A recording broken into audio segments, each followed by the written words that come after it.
Vindo. Boa tarde, Dalcira. Boa tarde, Igor, João Gabriel. Boa tarde, ouvintes. Alegria estar aqui. Hoje é o dia do leitor. Eu já ia falar daqui a pouco, né? Uma Precisamos coisa ler maravilhosa. mais, né? Se a gente Eu, pelo lesse, menos. nós não estávamos nesse pano sem manga aí, como diria minha avó, né? Mas, Dalcira, obrigado pelo convite. Eu estava devendo essa visita para você. Hoje eu vou na cooperativa da agricultura familiar, tem um evento depois. E aproveitei para vir um pouco mais cedo. É sempre bom estar aqui em Cachoeira. Bueno, essa tua pergunta é de difícil resposta. Eu aprendi nesses meus tempos de política, tanto na Assembleia como no Parlamento Federal, de que em ano de eleição algumas coisas andam e outras não andam. Por exemplo, os especialistas em previdência dizem que urge a necessidade de se fazer uma nova reforma da previdência. O que é certo, neste ano não vai ter. Por questões óbvias, é a eleição. O governo não quer se desgastar, parlamentar não quer se desgastar, senador não quer nem ouvir falar do assunto, que é candidato, etc. e tal, ministérios também não. Então, esse é um assunto fora da agenda desse ano. Mas posso lhe dizer que no ano que vem, independente de quem for presidente, governador, ministro, deputado, senador, este assunto vai ser fortemente pautado.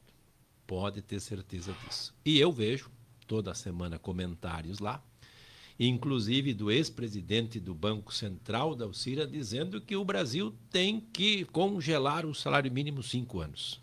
Né? Oi? É isso aí. Então, Mas aí congela também o deles, tira os penduricários, deixa tudo igual, né? Supõe-se. não, como dizia meu tio falecido, não tenho acredito nisso. Não, não, sabes que não é assim, né?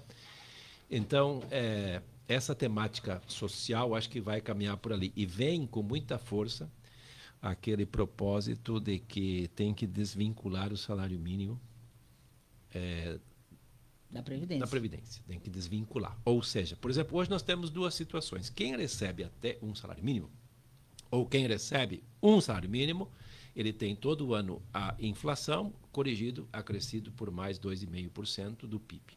Tá? Prova é de que o salário mínimo aumentou quase 7%, e quem se aposentou com salário e meio, 2, 3, enfim, muitos dizem que pagaram sobre 10, hoje ganham 2, 3, vão receber 4% quando fechar agora o percentual da inflação final. Isso então vai ser creditado, desculpa, para esse pessoal.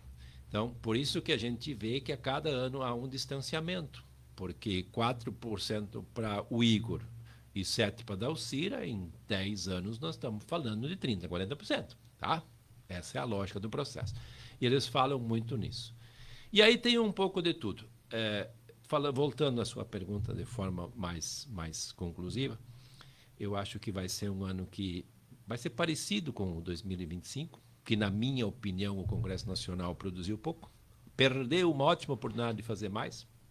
Dou um exemplo ou dois. Primeiro, o fato que nós fizemos mesmo foi essa questão da nova tabela do imposto de renda. Ok, beleza, 5 mil de isenção, justo, os ricos vão pela primeira vez pagar um pouquinho, que nunca pagavam. Mas, por exemplo, a securitização, a Câmara votou, está lá nas gavetas do Senado até hoje, e não aconteceu nada, agricultor se descapitalizando, se tornando inadimplente, e depois, quando está inadimplente, nem financiamento consegue. E a Câmara, em especial, discutindo o PEC da blindagem, porque tem que favorecer deputado. Então, o deputado vai estar acima da lei se tivesse feito aquela votação toda lá, como era o previsto, e foi feito de forma parcial. Depois o judiciário terminou com aquilo, ainda bem. O deputado pode sair pela rua aí xingando todo mundo, dizendo palavrão, batendo nas pessoas. Só poderia responder processo se uma sessão do Congresso Nacional com quórum qualificado e voto secreto autorizasse fazer qualquer coisa. Voto secreto, quer dizer, Sim. não, sim, aquilo não era PEC da blindagem, aquilo era PEC da falta de vergonha na cara, né, deputado? Porque, É. convenhamos, né? Por sorte, teve alguns deputados gaúchos votaram contra aquela Eu né? Eu vou dizer aqui, né? Eu fui um dos que votei contra, mas não conseguimos derrubar aquilo lá. Por sorte, o judiciário fez o serviço. E o Assim Senado como... também enterrou aquela imundice, né? Porque Claro, convenhamos. claro, claro. E outra, outra coisa. Um dia apareceu lá na sessão, para nós votarmos, um projeto em urgência, urgentíssima, para sustar o processo no judiciário do deputado Ramage. Mas, ou seja, sim, e foi aprovado. Por sorte Sustar no judiciário, mas sim, sim, eu entendi. ele tem um processo na justiça. Exato. Mas a Câmara entraria de sola dentro do judiciário para sustar tudo isso. Mas foi o que aconteceu. Às 7:20 da noite, nós em plenário, o que o presidente está lendo ali, nós vamos votar isso, todo mundo se questionou e já deu encerradas as inscrições e vamos votar e... Gente, nós perdemos tempo e passamos vergonha por esse tipo de coisa. Essa que é a verdade. O parlamento passou vergonha. E aí vou te dizer mais. Nós temos o deputado Brazão que está preso no Rio porque mandou matar a Marielle. Nós temos a deputada Carla presa na Itália, não sei o futuro dela, já perdeu o mandato. Nós temos o deputado Ramagem, que fugiu lá via, não sei por onde, para os Estados Unidos. Nós temos o deputado Juscelino, que foi ministro do governo, que o governo devolveu por desvio de emenda. Nós temos o deputado Eduardo Bolsonaro, que foi embora em fevereiro do ano passado e deixaram os gabinetes em aberto, com os funcionários lá, os assessores, recebendo 460 mil do dinheiro do povo, nosso aqui, sem ter deputado, sem ter trabalho, sem ter projeto, sem ter nada. Então, a casa, como eu disse, perdeu uma ótima oportunidade de produzir um pouco mais, discutir projeto de desenvolvimento, que ela preferiu fazer coisas para os particulares, para os amigos, e não para o povo brasileiro que os elegeu. Pois é, e agora eu quero trazer também o presidente do PSB, Igor Noronha. Prazer, presidente, em recebê-lo aqui. Mas agora, esse ano 2026 é o ano da verdade, onde nós vamos saber o que o eleitor, não é esse que grita, berra nas redes sociais, mas esse que está quieto, fazendo a sua análise, como convencer o eleitor a votar nessas eleições, depois de tudo que está acontecendo, de todas essas, digamos, mazelas provocadas aí pelo próprio Congresso Nacional, como convencer o eleitor cachoeirense a ir para a urna votar?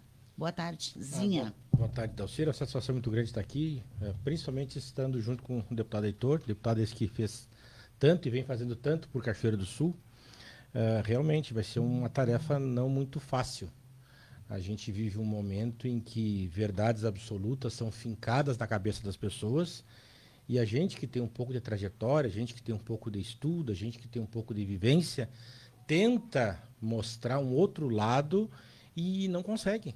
Por incrível que pareça, a gente não consegue fazer com que as pessoas minimamente pensem, raciocinem logicamente num processo. Então a gente vê assim absurdos e a gente espera que no final desse processo todo a lucidez prevaleça e o bem comum prevaleça. É por isso que a gente faz política. Deputado, Dalcira, só concluir um pouco o que o Igor falou e o que eu não consegui dizer. Eu não contei toda a história, mas você já viu alguma vez na história ex-chefe da Polícia Federal fugir pelo Paraguai e ter que ser preso pelos colegas da sua farda, como aconteceu agora com o Silvinei? Nessa situação, não, mas eu sei muito bem que a Polícia Federal não tem pudor nenhum em cortar na própria carne, né? Agora a Polícia Federal mandou o seu Eduardo Bolsonaro voltar para casa, que ele é concursado da instituição, para se apresentar, porque ele é escrivão, e ele não sabe o que ele vai fazer. Mas ele diz que é perseguição. Que agora claro, é perseguição, mas então quer dizer que eu abandono o emprego e não apareço mais e quero que me continuem pagando meu salário o resto da vida. Então, vamos devagar. E ainda não falei, por exemplo, eu não sabia que deputado guardava 470 mil reais num saco de lixo. Meu colega Sóstenes, líder da oposição, que fazia aqueles discursos inflamados em plenário, que às vezes até eu prestava atenção. Pô, esse aí é um líder.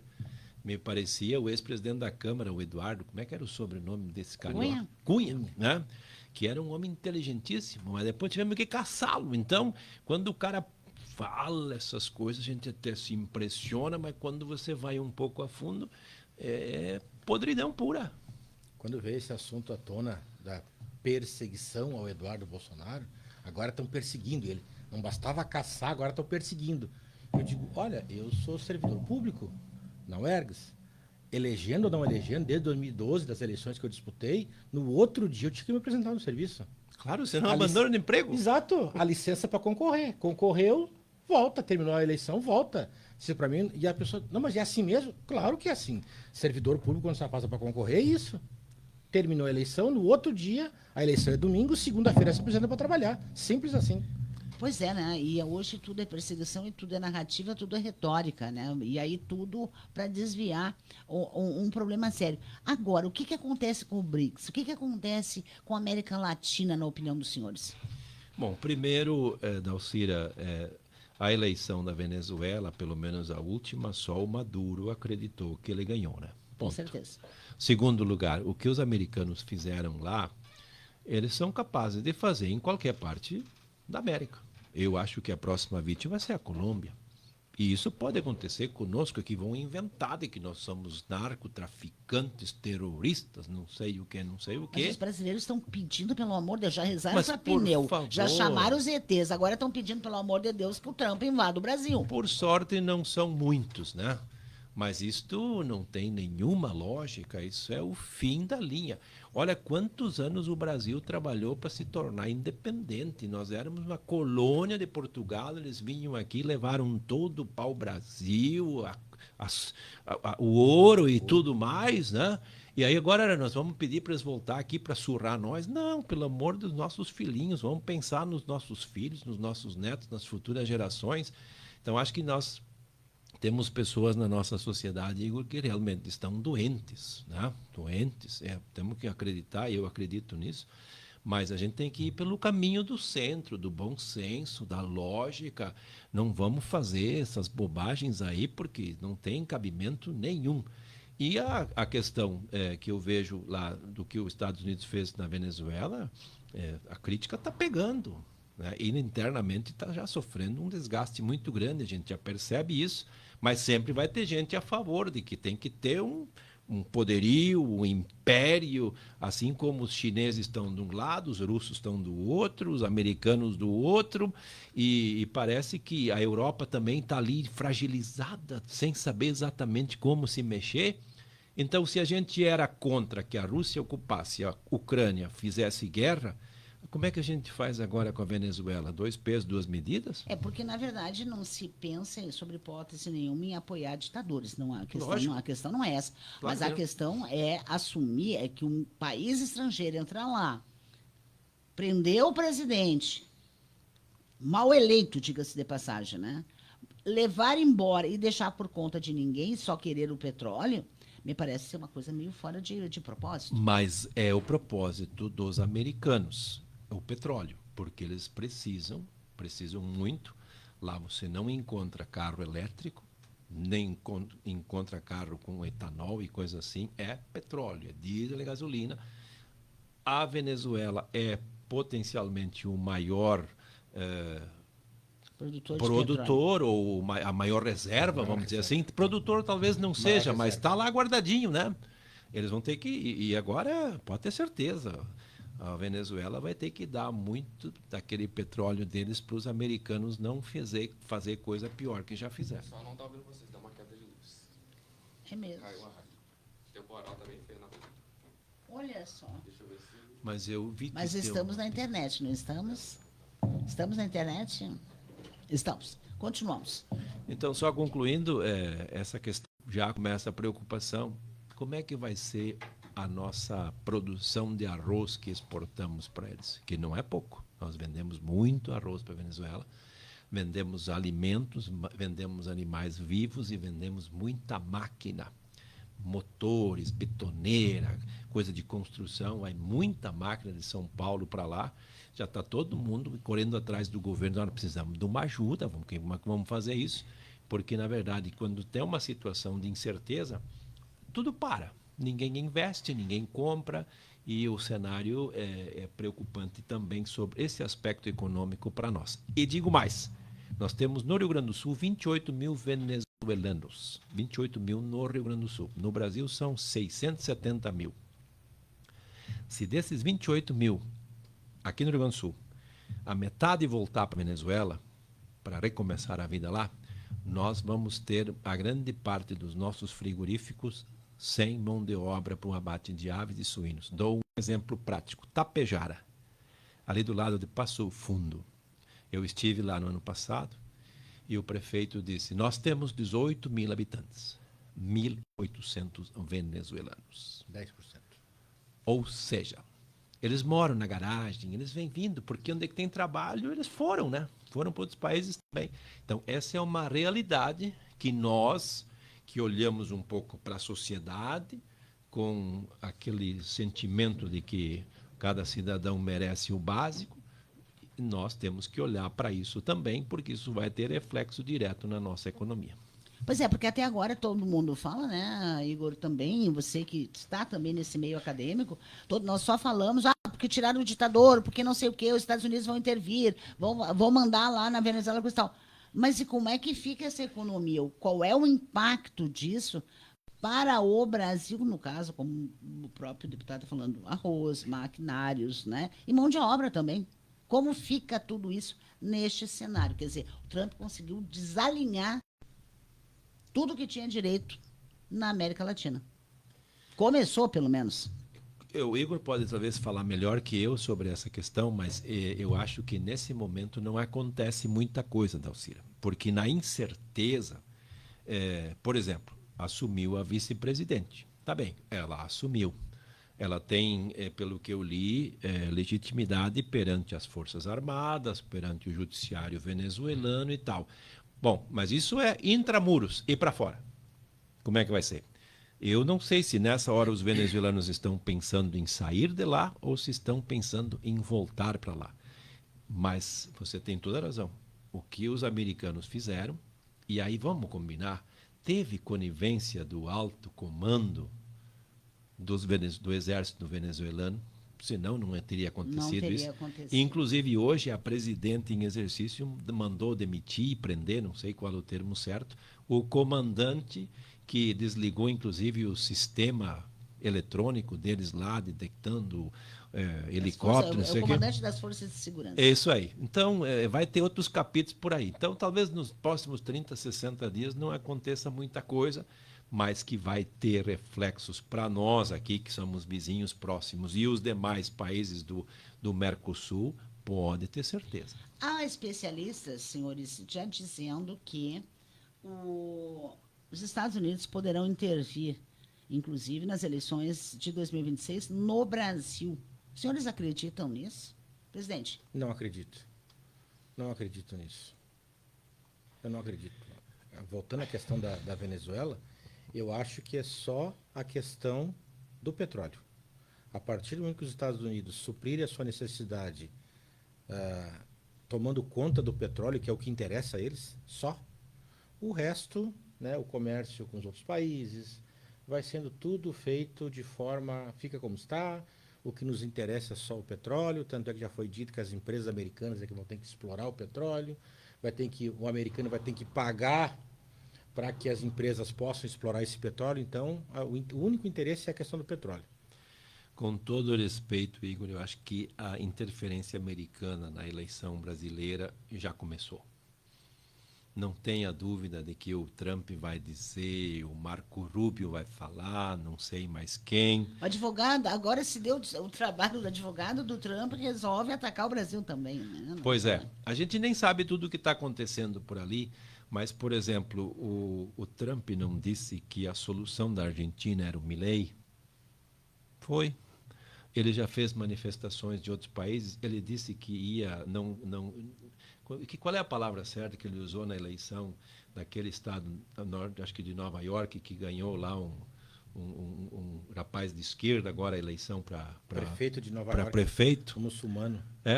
A mesma coisa, então, ele vai jogar. Ele sempre fez isso na eleição passada, já fez.